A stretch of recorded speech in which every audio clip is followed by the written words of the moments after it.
você. Esse é o Mensagens aqui na radioinverso.com. Você sabe que desde que eu... Aliás, deixa eu avisar que eu tô transmitindo ao vivo, deu certo. Tô aqui no Facebook também, depois de muito tempo. Antigamente eu fazia muito mais essas conexões, né? A rádio e o Facebook, transmissão do programa, imagem e tal. E, enfim... Dei um tempo e hoje eu tô fazendo de novo, então quem quiser é só acessar o Flávio F. Siqueira ali no Facebook, já tem uma galerinha vendo e tem mais gente chegando, é só aparecer. Bom dia para quem me vê e para quem me ouve aqui na Rádio Inverso. Para quem me vê, eu tô aqui na radioinverso.com ao vivo também, tá bom? Você sabe que agora há pouco eu tava pensando e vou ler um texto daqui a pouco que fala sobre isso, a questão de linguagem. Desde que eu comecei o trabalho aqui não só na rádio, desde que eu comecei esse trabalho na internet, e esse ano fez 10 anos, eu comecei de uma maneira despretensiosa, escrevendo num blog que, num primeiro momento, serviu para avisar os ouvintes de uma rádio que eu trabalhava em São Paulo, quando eu me mudei para o Rio Grande do Sul, que eu estava saindo. Por que eu estava saindo? Ou pelo menos a razão pela qual eu estava mudando de estado e tal. Para manter um canal. A última rádio que eu tinha feito em São Paulo foi uma rádio que gerou muita aproximação com ouvintes, tanto que alguns ainda me acompanham aqui na Rádio Inverso. E aí eu fiz essa página e eu comecei a colocar textos, né? Os textos viraram livro, o livro virou outra coisa, o livro virou livros, depois vieram outros. Anos depois veio a rádio. Mas a minha intenção sempre, naquilo que eu comunico, é tentar encontrar uma linguagem, seja falada ou escrita, enfim, que promova em quem ouve uma abertura. Eu sempre, quando eu comento aqui, trago as minhas opiniões, tal, eu sempre faço questão de dizer que são as minhas opiniões, segundo eu penso. E eu sempre mantenho em mim a possibilidade de que as minhas opiniões se movimentem. Tanto que quem me acompanha na rádio, por exemplo, que talvez seja o veículo mais próximo, já que eu estou aqui ao vivo todo dia, tal, já foi acompanhando esse processo que se iniciou lá atrás, quando a rádio chamava Rádio Vagalume, e depois virou Rádio Inverso, e outros ouvintes vieram e outra linguagem veio, porque às vezes eu acho que a gente precisa movimentar a nossa linguagem para tentar continuar naquele caminho que inicialmente imaginamos trilhar. Você pode seguir do ponto A ao ponto B, naquele caminho, né? Você planeja seguir aquela direção. E naquela direção, enquanto você se desloca do ponto A ao ponto B, você vai passar por vários cenários.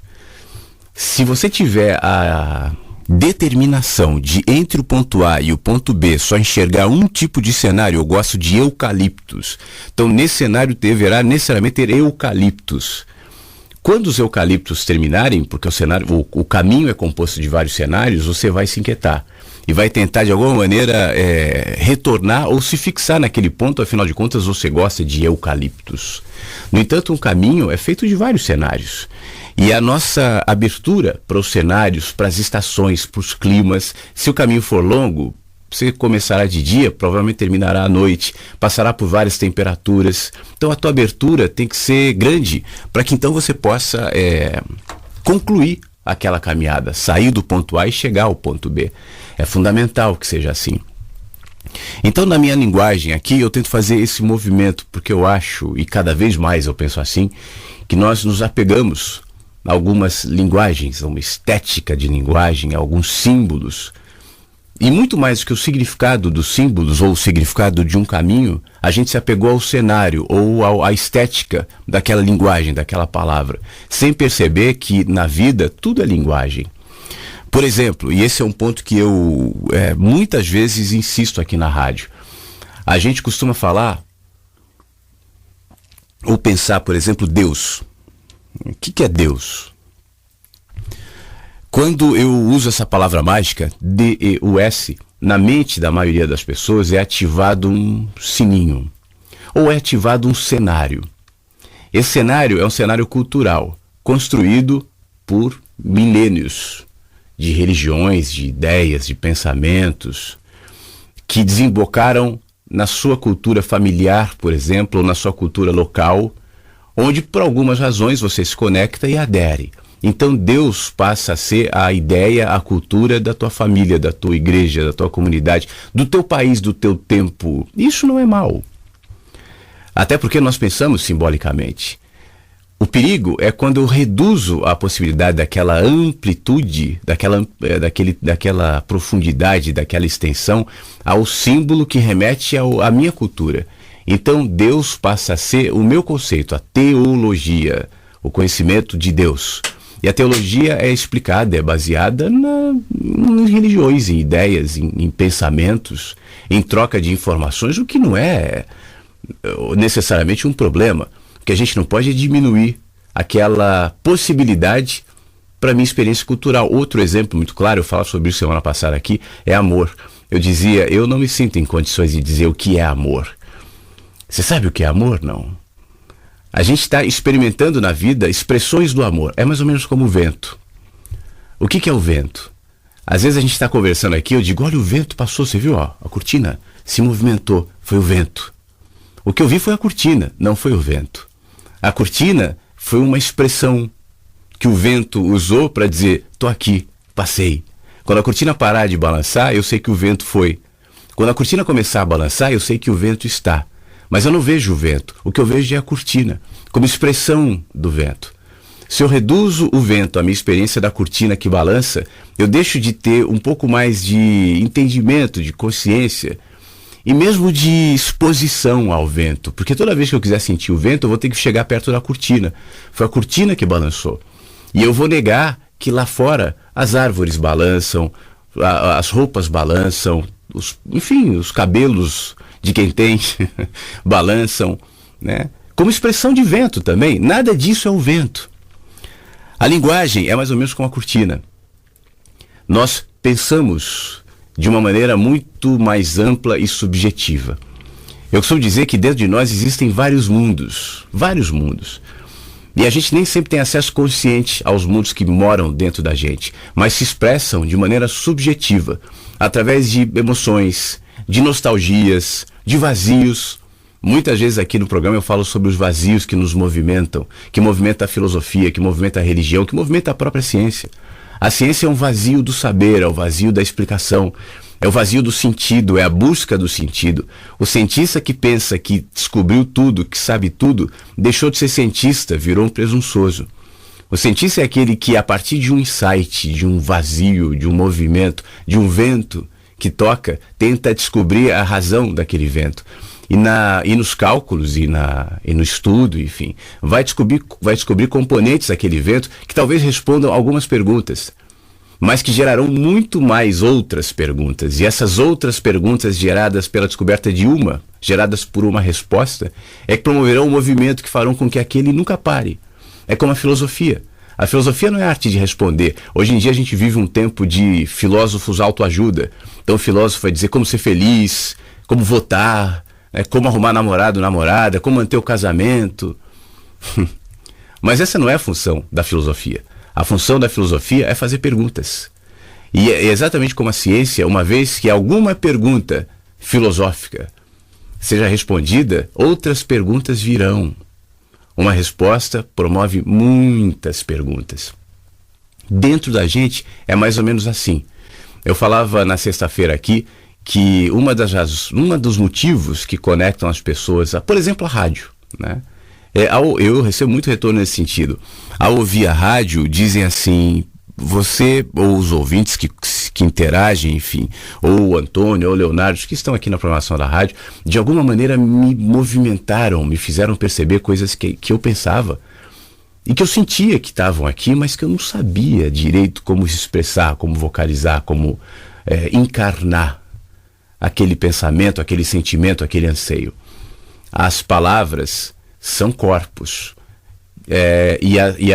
As subjetividades nossas muitas vezes precisam dessa encarnação. Elas se expressam na linguagem, elas se expressam nos corpos, que colocam para o lado de fora, que projeta aquilo que antes era um fantasma dentro da gente, nos assombrando com porquês, com anseios, com dúvidas, e projeta num corpo. E agora aquele corpo fala, a partir de um texto, de uma palavra, de um pensamento. No entanto, as palavras, os pensamentos, os textos são minúsculos diante da dimensão da subjetividade que nos habita. É como eu costumo dar o exemplo do oceano e do copinho, né? A gente está sobre um oceano num barquinho e a gente vê imensidão, aquela amplitude, aquela profundidade. Temos consciência daquilo que nos cerca, ainda que em parte. A gente não tem consciência do tamanho do oceano por completo, nem da profundidade, nem daquilo que ele habita, mas a gente está vendo ali, em parte temos consciência. Então, a partir dessa mínima consciência, a gente tenta interagir com aquele oceano. Então, a gente coloca a mão para fora do barquinho, balança ali na água, ou a gente pega um copinho e enche um pouquinho de água do oceano. E deve manter a consciência de que aquela água do copinho é só um pouquinho, é só uma demonstração de algo que é muito maior. Eu penso que as palavras, os símbolos, os significados, como eu dizia há pouco, Deus, amor, né, e outros, são copinhos que trazem para os nossos sentidos a possibilidade de interagir com algo que é muito maior do que o copinho. Por isso jamais pode ser limitado aquele copinho. Eu penso que nós estamos vivendo num tempo onde as linguagens, onde os copinhos precisam ser necessariamente ressignificados. Eu não sei se você sente isso, mas a minha sensação é que ou quase toda, não posso generalizar, mas quase toda tentativa de redução, de expressão, de sentimentos, de possibilidades tão mais profundas do que as palavras estão diminuindo. Por exemplo, amor, né? Hoje tudo é filtrado pela publicidade, pelo comércio, e por isso reduzido. Quase tudo é uma tentativa de entrega às massas para transformar as coisas em comércio, né? E a massa não está aberta à profundidade, então é necessário que seja algo superficial. Então a palavra amor vai se reduzir ao mais novo hit da dupla sertaneja que canta sobre o amor, por exemplo. Ou o poeta, ou o livro de autoajuda mais vendido, best-seller, que diz os 3 passos para o amor eficaz, né? É possível que nos passos para o amor eficaz existam fragmentos ali, mas mínimos fragmentos, lascas de algo muito maior, que não pode ser reduzido aos 3 passos do amor eficaz. Alguém que lhe diz, Deus quer que você, Deus é assim, Deus pensa assado, Deus disse, Deus reduz. Até pode ser um fragmento de uma experiência maior que em última instância eu posso chamar de Deus, mas é preciso considerar que aquilo que eu digo, Deus pensa, Deus diz, Deus quer, Deus sabe, é filtrado pela minha cultura, pelos meus valores, pelos meus medos, pelo meu limite de entendimento, pelas minhas presunções, pela minha cultura familiar, pela minha cultura local. Portanto, não é tudo. Nesse processo de ressignificado de linguagem, eu acho fundamental que a gente mantenha em mente um entendimento que eu acho muito simples e ao mesmo tempo muito necessário, que é tentar entender na vida linguagens que se sobrepõem à redução das palavras e dos símbolos. Tudo na vida é linguagem, tudo na vida fala, tudo na vida é expressão. Eu sempre digo, seria muito melhor se a gente percebesse, por exemplo, a Deus fora da palavra Deus, que geralmente é posse de religião. O representante de Deus, a palavra de Deus, as ideias morais e éticas e teológicas de Deus. Perceber Deus fora dessa dimensão reduzida da religião me traz uma amplitude como aquele que olha o oceano, sabe que não pode capturá-lo, sabe que não pode explicá-lo, sabe que não pode fechar ou deter o oceano no copinho, e por isso mesmo simplesmente desfruta de Deus e do oceano. Amor, né? Como reduzir a experiência amor a, por exemplo, um amor conjugal, a um amor fraternal, como os nomes gregos do amor, amor eros, né? Amor não tem nome, nem grego, nem latim, nem português, e nem mesmo a palavra amor contém essa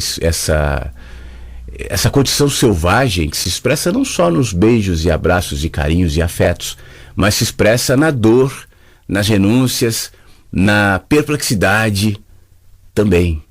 Se eu desenvolvo em mim uma capacidade de perceber o amor para além das margens impostas por um mercado romântico, por exemplo, ou por um entendimento cultural que tenta deter a explicação, amor é, E aquilo que está fora dessa margem que diz é isso, deixa de ser amor? Então começa a perceber esse processo de que na vida tudo é linguagem. Isso é o nome do texto que eu vou ler. Eu sempre leio aqui no programa textos, não só meus, de gente que eu gosto, de gente que eu admiro, textos que caem bem na rádio, mas hoje eu vou ler o meu, que fala um pouquinho sobre isso, do menino que anseia pelo céu. O nome do texto é Tudo na Vida é Linguagem, e fala um pouco sobre isso, a possibilidade de a gente perceber as linguagens que são movimentos da vida, que estão em todos os lugares. Tudo na vida é linguagem. O texto do menino que anseia pelo céu, que diz o seguinte: tudo na vida é linguagem. O homem carrancudo, inquieto, expressa no corpo a linguagem de dentro. A senhora amorosa caminhando com dificuldade, cuidando do neto, distraído com as pombinhas na rua. Aqueles corpos, aqueles dois, são códigos de comunicação, mensagens, mas não sabem que são.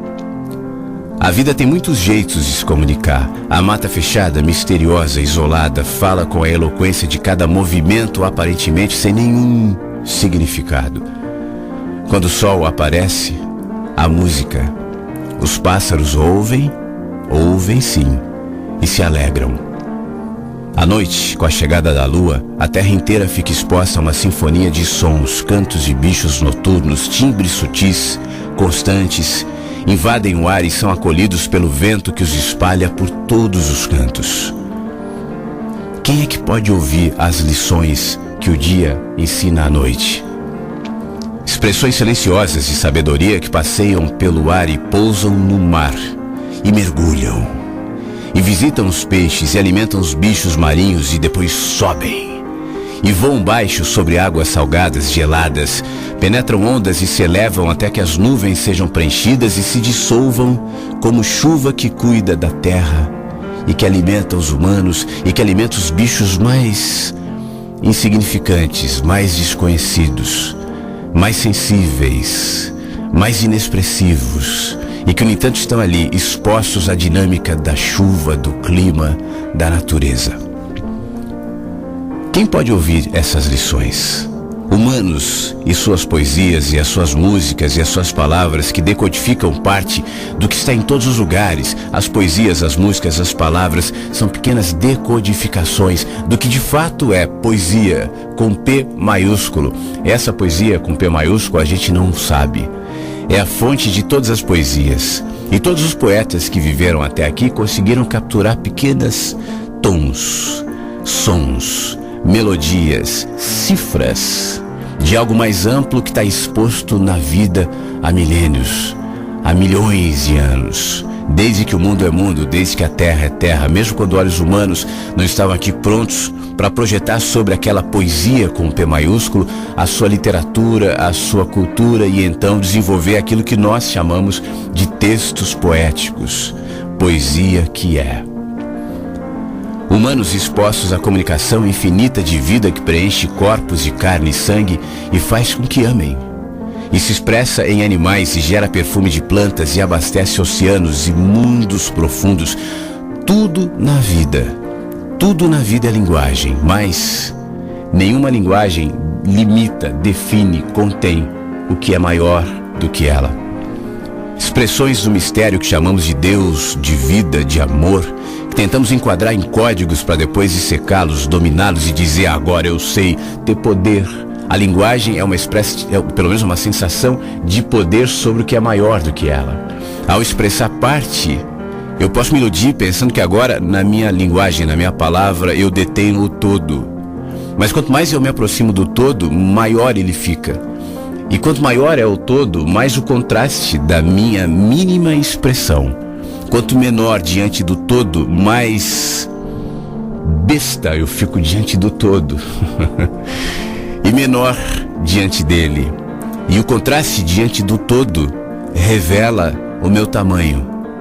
E aí eu perco a presunção de deter aquilo que é maior do que eu. Muitas vezes a gente tenta enquadrar os códigos para depois dissecá-los, dominá-los e dizer agora eu sei. Em um canto qualquer do planeta, agora, nesse momento que a gente está conversando aqui, nesse fragmento de tempo que chamamos de história, no calendário, né? No dia, na hora, enfim.